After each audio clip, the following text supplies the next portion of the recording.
বললো কি করেছে? তোর বাবা কি করেছে? আমার বাড়ি আসছিল, হ্যাঁ রাস্তাতে হেঁটে যাইছিল, দিয়ে তিনটা ধাক্কা লেগে তোর বাবার একটা নখ ছিঁড়ে গেল। হ্যাঁ লোকটা যখন পড়ে গেল, তোর বাবাকে যখন ডাক্তারখানায় গেল, তা তোর বাবাকে একটা মহলম দিলি।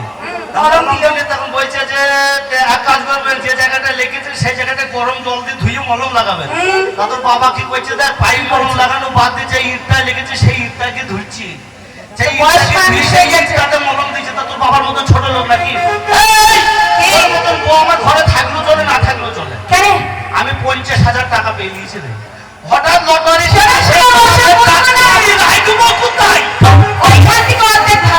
তোর বাপের টাকা নাকি?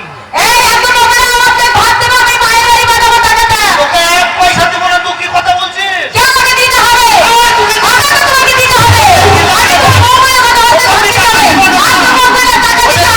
আমার বউ আছিস, আমার ঘরে থাকবে টাকা, পর কি করে টাকা দিবি? তোমার বাড়ির ছেড়ে আমি চলে গেলাম। যাও চলে যাও, তুই যাবি তো টাকা এখন 3 দিবেন এই বউ। তুই আই কি যাবে, কাল কি বিয়ে করবি?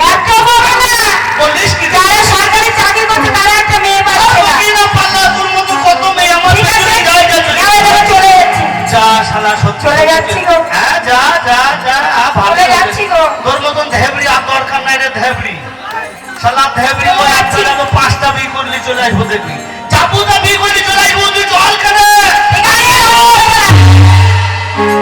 মার্ডার করে দেবো 2-4টে, ওর বাপকে মার্ডার করবো, ওর মাকে মার্ডার করবো, 7 গোষ্ঠীর মার্ডার করবো। আমার না শুনেন শুনেন সমাচার, আমার নাম এখন জ্যোতি সরকার। আমাকে না হলে এই রাউতলা আশা ছিয়াতে ভরি বছরগুলো আমাকে না হলে এখন বিচার হয় না।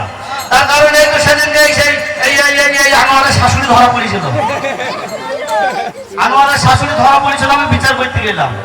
তা বিচার যখন করতে গেলাম, বিচার করে যখন ফিরে আসি দেখি ঘরের মেয়েগুলা দেখছি মোড়ের মাথায় বসে আছে। এবার আমি দেখছি বিচার যখন করলাম ভালোই করলাম, এবার তারপরে আমাদের মেয়েগুলো হয়তো আমাকে অভিনন্দন জানাবে, যখন এক কাদা হয়ে বসে আছে। আমি তখন দেখছি ও বাবা মেয়েগুলো অভিনন্দন জানাবে, আমাকে বলছি কি ব্যাপার ইনসান দা কোথায় গিয়েছিলেন? আমি বললাম বিচার করতে গিয়েছিলাম। বললো কার বিচার? আমার আনোয়ারের শাশুড়ির বিচার। তো বাবা তখন বলছি বিচার ভালোই করলেন নাকি? মেয়েগুলো সম্মান করলে আমাদের কি বলবো, মেয়েগুলো যুক্তি করে চিট করে ফেললে আমার মুখে মুক্তি দিল। এত সম্মান করলো না, কাজে যাবো আমি বিয়ে করব।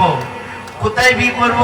আচ্ছা সেদিনকে না না না না সেদিনকে আমি স্বপ্নার দিদিকে এমনি করে চোখ মারছি, তো আমাকে এমনি করে লাফিয়ে দেখাইছে।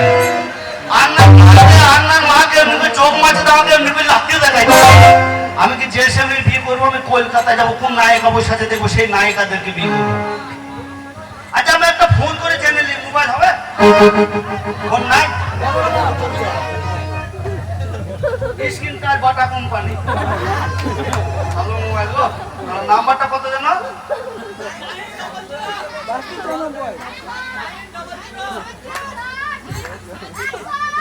কেউ নাম্বার জানি না, তোরা কেউ নাম্বার জানি না। আমার কাছে নাম্বারটা শুনিলে 97 32 00 ফাঁক ফাঁক কিরিং কিরিং খিচিং খিচিং।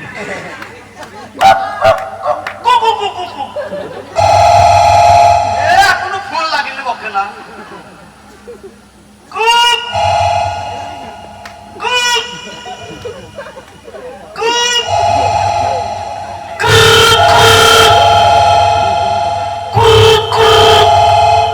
হ্যালো, আমি বাম্পার বলছি।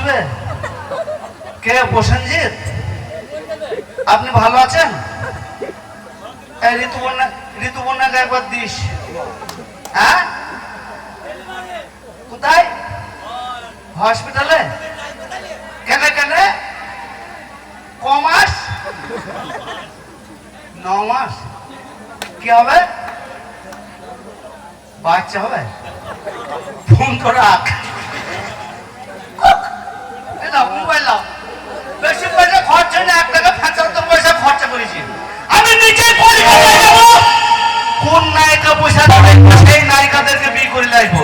ওই আমি কলকাতায় যাবো রে, বিয়ে আমি করব রে, আমি কলকাতায় যাবো রে, বিয়ে আমি করব রে।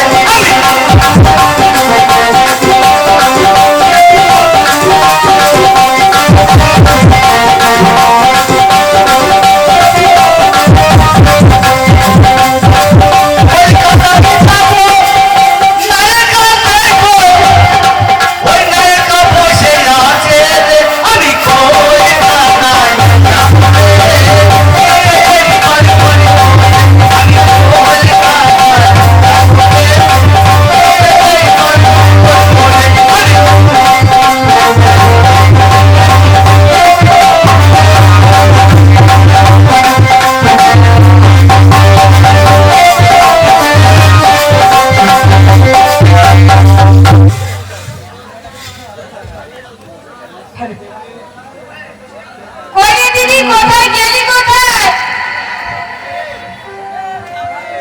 দেখ না, সব ঘুমিয়ে পড়েছে। ওদের দিয়ে আর পারি না। আজকে দাদার জন্মদিন, কারোর মনে নেই দাদার জন্য একটু পায়েস রান্না করেছি, দাদাকে দিতে হবে। তোদের মনে নেই বল? কেন আজকে দাদার জন্মদিন জানিস না? এই দাদা কোথায় গেছে? দাদা একটু খোঁজ দিবি, আমরা জন্মদিন কি করে পালন করবো বলতো? দাদা নিশ্চয় চলে আসবে। পায়েসটা রান্না হয়েছে? হয়েছে? তাহলে দাদা নিশ্চয়ই আসবে, কিন্তু দাদা আসার আগে